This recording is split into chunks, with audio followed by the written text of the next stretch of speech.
Hello story lovers, welcome back to my channel చేరవా Priya part 99.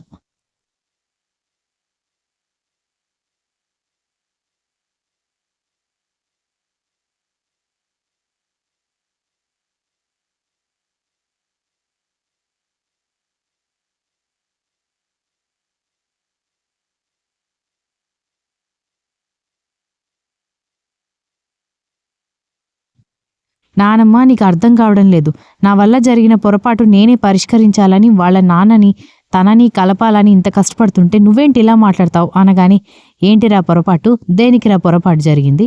పొరపాట్లు చేయని మనుషులు ఎవరున్నారు? అంతెందుకు, ఐశ్వర్య వాళ్ళ నానమ్మ తాతయ్యది ప్రేమ వివాహం కాదా? వాళ్ళ తాతయ్య వదిలేసి వెళ్ళిపోయాడని దానికి శిక్ష వాళ్ళ అమ్మకి వేశాడా? లేదు కదా. వాళ్ళ అమ్మని జాగ్రత్తగా చూసుకుంటున్నాడు కదా. మరి అలాంటప్పుడు కూతురు విషయంలో ఎందుకు ఈ వివక్ష అని అడిగింది ఆవిడ.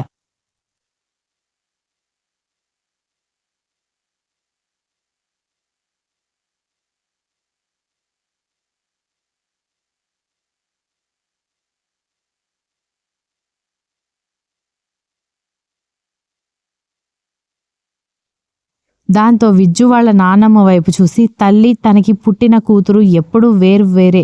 ఎంత ప్రేమ కూతురు మీదున్నా కూడా అమ్మ కంటే ఎక్కువగా ఎవరు కూతుర్ని ప్రేమించలేరు కదా అని విజ్జు అనగానే, అలాంటప్పుడు మౌనంగా ఉండమను. ఎలాగో ఐశ్వర్య కూడా వాళ్ళ నాన్నకి ఎలాంటి బాధ కలిగించకూడదని డిసైడ్ అయిపోయిన తర్వాత ఇంకెందుకు ఈ డిస్కషన్ అని అనగానే, అదేంటి నానమ్మ, నువ్వేదో ఒప్పిస్తావని నేను నిన్ను పిలిపిస్తే నువ్వు కూడా ఇలా చేతులు ఎత్తేస్తే ఇక నేనెలా తనని పెళ్లికి తీసుకెళ్ళాలి అనగానే, ఇప్పుడు ఐశ్వర్య రాకపోతే అక్కడ జరిగే పెళ్ళి ఆగిపోతుందా అని అంది ఆవిడ.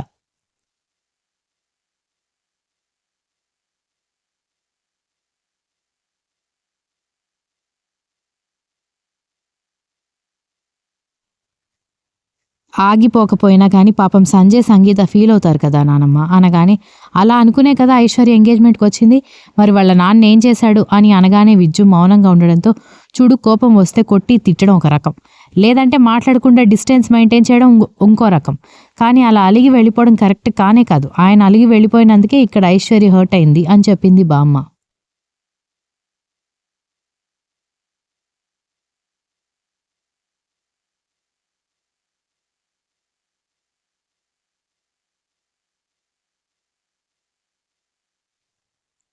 ఉఫ్, సరే నానమ్మా, నువ్వు రెస్ట్ తీసుకో అని అంటూ విజ్జు బయటకొచ్చి అసహనంగా సోఫాలో కూర్చుంటే ఆరేసిన బట్టలు మడత పెడుతున్న ఐశ్వర్య విజ్జు వైపు చూసి, ఏమైంది, ఎందుకంత చిరాకుగా ఉన్నావు, ఆఫీస్లో టెన్షన్ గురించి ఆలోచిస్తున్నావా అని అడిగింది.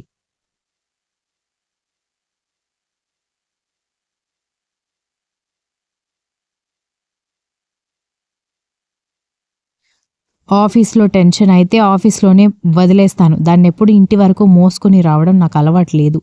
నాకు టెన్షన్ ఇంట్లోనే మొదలైంది అని అనగానే, ఎందుకో టెన్షన్ అని ఐశ్వర్య అనగానే, నీకు మీ అన్నయ్య పెళ్ళికి రావడానికి ఏంటి ప్రాబ్లం అనగానే విజ్జు, నువ్వింకా ఆ విషయాన్ని వదిలేవా?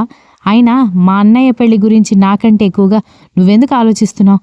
నువ్వు అనవసరంగా దాని గురించి ఎక్కువగా ఆలోచిస్తున్నావు. మా అన్నయ్య సంగీత నన్ను తీసుకురాలేదని నీ గురించి తప్పుగా అనుకుంటారని నువ్వు అనుకో. ఆల్రెడీ నా ఒపీనియన్ నేను స్థిరంగా చెప్పడం వాళ్ళు విన్నారు కాబట్టి తప్పు నీదని వాళ్ళు అనుకోరులే అని అంది ఐశ్వర్య.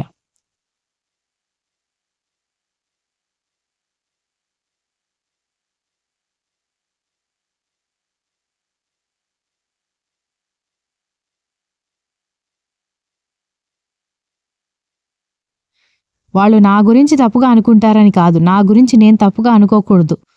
నిన్ను ఇంతలాగా రిక్వెస్ట్ చేస్తున్నాను అనగానే, నువ్వు నీ గురించి తప్పుగా అనుకోవడం ఏంటి, అసలు నువ్వేం మాట్లాడుతున్నావు, నాకు అర్థం కావడం లేదు విజ్జు అనగానే, అవును, నువ్వు ఫ్యామిలీస్ మధ్య గొడవలు వస్తాయని చెప్పినా వినకుండా నేనే మన పెళ్లి జరగాలని పట్టుపట్టాను. నిన్ను పెళ్లి చేసుకున్నాను. కనీసం ఇప్పటి వరకు మీ అమ్మతో మీ అన్నయ్యతో అయినా మాట్లాడేదానివి. ఈ కారణంగా మొత్తం ఫ్యామిలీతో బంధాలు తెచ్చుకున్నావు. దానికి కారణం నేనేమోనని నాకు గిల్టీగా అనిపిస్తోందని విజ్జు అనగానే, ఐశ్వర్య ఆశ్చర్యపోయి, లేదు విజ్జు, నువ్వు తప్పుగా ఆలోచిస్తున్నావు. నిజంగా నేను నిన్ను పెళ్లి చేసుకోవడం వల్లే అందరి నిజస్వరూపాలు నాకు అర్థమయ్యాయి అని అంది ఐశ్వర్య.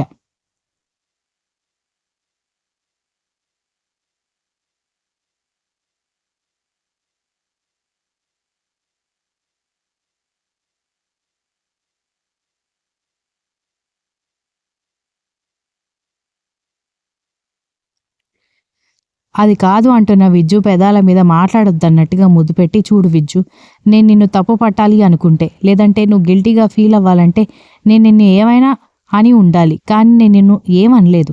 పైగా చివరి వరకు నువ్వు నాకు తోడుంటావని నేను హ్యాపీగా ఉన్నాను. దయచేసి ఇలా నీకు నువ్వు అర్థం పర్థం లేని ఆలోచనలు పెట్టుకొని మనశ్శాంతి లేకుండా చేసుకోకు. ఇందులో నీ తప్పేమీ లేదు. తప్పు చేశాననుకో, నేను కూతుర్ని కాకుండా పోతానా? మా నాన్న ఎందుకు అలా ప్రవర్తించాలి? నేను వచ్చానని అలిగి వెళ్ళిపోయాడంటే మా నాన్న నన్ను ఇంతలా అసహించుకుంటున్నాడో నాకు అర్థమైంది విజ్జు. దౌర్భాగ్యం ఏంటో తెలుసా? మనమంటే నచ్చని వాళ్ళకి మనం పదే పదే ఎదురుపడ్డాం. నేను అది చేయాలనుకోవడం లేదు. నువ్వు గిల్టీగా ఫీల్ అవ్వడం పక్కన పెడితే, పెళ్ళికి తీసుకువెళ్ళాలని నువ్వు నన్ను ఇంకా బాధ పెట్టడానికి ట్రై చేస్తున్నావు అని ఐశ్వర్య చెప్పడంతో ఆశ్చర్యపోయాడు విజ్జు.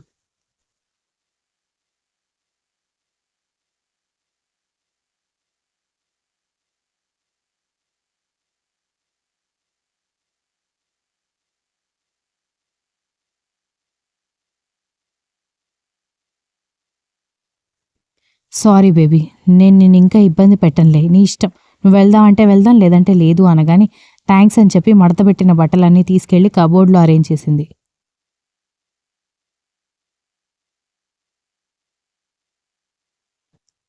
కొడుకుని పెళ్లి కొడుకుని చేయడం మొదలుపెట్టిన రోజు నుంచి చూస్తున్నాడు కూతురు వస్తుందేమోనని. కానీ కూతురు రాకపోవడంతో ఐశ్వర్య వాళ్ళ నాన్నగారు చాలా రెస్ట్లెస్గా ఉన్నారు. అదేదో ఇంట్లో వాళ్ళందరూ తన మీద మౌనవ్రతం చేస్తున్నారన్న కోపం, బాధ కాదు, కూతురు నిజంగానే తనని దూరం పెట్టిందేమోనన్న కంగారు కూడా ఆయనకి ఎక్కువైపోయింది. ఎదురుగా ఉన్నన్ని రోజులు పట్టించుకోలేదు, అహంకారం అడ్డొచ్చింది. ఎప్పుడైతే కూతురిక తనని పట్టించుకోదు అన్న ఆలోచన వచ్చిందో అప్పుడు అతనిలోని తండ్రి మనసు నిద్రలేచింది.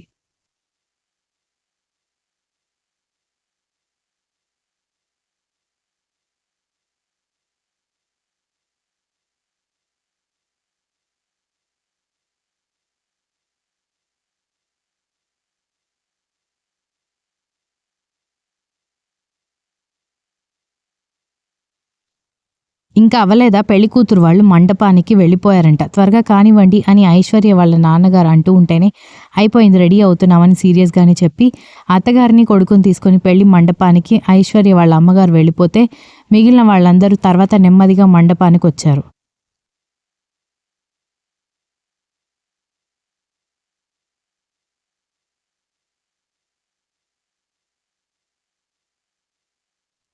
సంగీతని పెళ్లికూతురు రూమ్లో, సంజయ్ని పెళ్లి కొడుకు రూమ్లో రెడీ చేస్తూ ఉంటే సంజయ్ విద్యుకి ఫోన్ ట్రై చేస్తూ ఉన్నాడు. అప్పటికి 3-4 సార్లు ఇగ్నోర్ చేశాడు. కానీ ఇక తన వల్ల కాగా ఫోన్ లిఫ్ట్ చేసి, మేం పెళ్లికి రావడం లేదు సంజయ్, దయచేసి మేం వస్తామని వెయిట్ చేయకుండా నువ్వు నీ పెళ్లి మీద కాన్సన్ట్రేట్ చేస్తే బాగుంటుంది అనగాని, అదేంటి బావా, కనీసం నువ్వైనా నచ్చజెప్పి దాన్ని తీసుకొస్తావనుకుంటే ఇలా అంటావేంటి అనగానే, మీ చెల్లెలికి మీ నాన్న మీద మనసు విరిగిపోయింది సంజయ్. తనేదో పౌరుషం కొద్దీ దూరంగా వచ్చిందని నేను కూడా నిన్నటి వరకు అనుకున్నాను. కానీ తను స్థిరంగా ఒక నిర్ణయానికి వచ్చింది. అడ్వాన్స్ హ్యాపీ మ్యారీడ్ లైఫ్ అని చెప్పి ఫోన్ కట్ చేశాడు Vijju.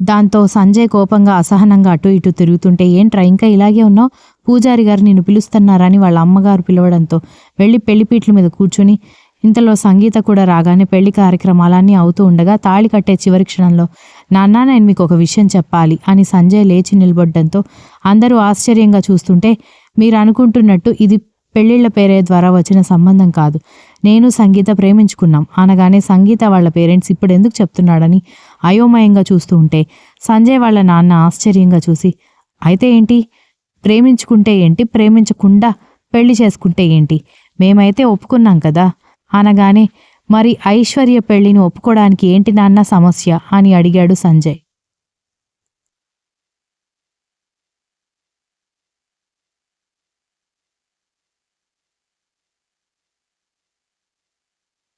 Continues. If you like the story, please like, share, comment, and don't forget to subscribe.